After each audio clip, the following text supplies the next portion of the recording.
Kembali bersama Menteri Pekerjaan Umum dan Perumahan Rakyat Basuki Hadi Mulyono. Pak Bas, rakyat bertanya, mengapa pemerintah harus membayar atau memberikan talangan untuk membantu Bakri di proyek Lapindo? Oke, saya kira sedikit ke belakang. Ini sudah 9 tahun yang lalu embusan lumpur panas ini keluar di Sidoarjo. Betul. Oke. Ada perpres yang mengatur siapa yang bertanggung jawab di mana. Di bagian peta terdampak. Di pemerintahan Pak SBY waktu itu perpresnya ya? Oke. Ya, kan berlaku terus. Oke.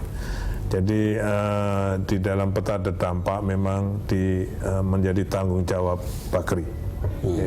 Walaupun pengadilan-pengadilan di mana-mana tidak pernah ada statement bahwa itu kesalahan korporasi, tapi itu merupakan bencana. Betul. Oke, itu satu. Yang kedua, sudah 9 tahun Bakri ditugasi dan didorong terus untuk bisa melunasi, dan sampai sekarang baru dilunasi sekitar 80%. Dari sekitar 600 sekian hektar, baru 420 hektar yang dilunasi. Ini kan berarti pilihan ya bagi pemerintah, pilih untuk membantu Bakri atau publik, kan itu kan rakyat ya yang harus menunggu kan. Nah, ini yang mau saya masuk. Kemudian ada keputusan MK yang mengharuskan pemerintah hadir untuk bisa memaksa bagaimana agar rakyat ini dilunasi. Sehingga karena yang di luar peta terdampak itu dilunasi atau dibayar oleh APBN. Sehingga kalau negara tidak hadir berarti negara mendiskriminasi rakyat.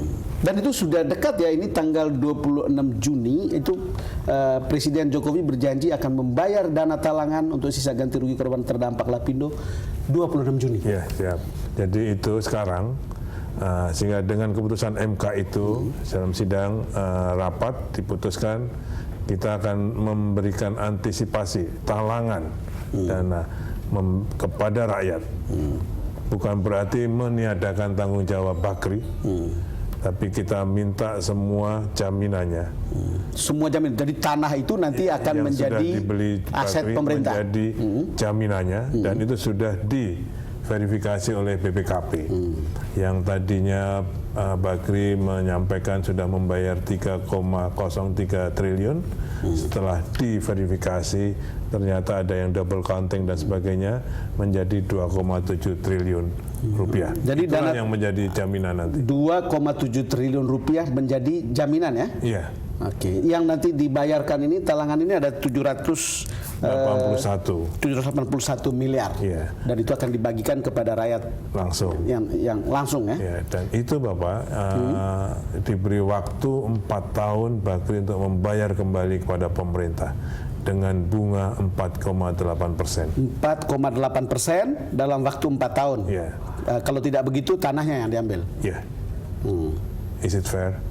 Ya, itu tampak fair ya. Yeah. Jadi fair. Jadi juga jangan sampai kemudian publik juga mengatakan bahwa sebetulnya ini diambil alih oleh pemerintah seluruhnya tanpa kolateral. Iya. Kan begitu kan? Iya, iya. Ini kan pasti ada pro kontra sebelumnya kan? Iya. Dan masih ada juga 1-2 sekarang masih di pro kontra. Saya kira, atau sudah selesai? Menurut saya mudah-mudahan sudah selesai. Dan itu sudah putusan sidang, sudah saya laporkan dalam sidang rapat kabinet terbatas minggu lalu, diputuskan dengan bunga 4,8% itu. Kita harus hati-hati betul bahwa jaminannya memang ada pada kami semua, sudah diverifikasi. 781 pun miliar yang harus dibayar pada masyarakat juga sudah diverifikasi oleh BPKP. Mekanismenya bagaimana sudah dan ini sudah ada di Undang-Undang APBNP 2015 tentang persetujuan DPR untuk membayar ini.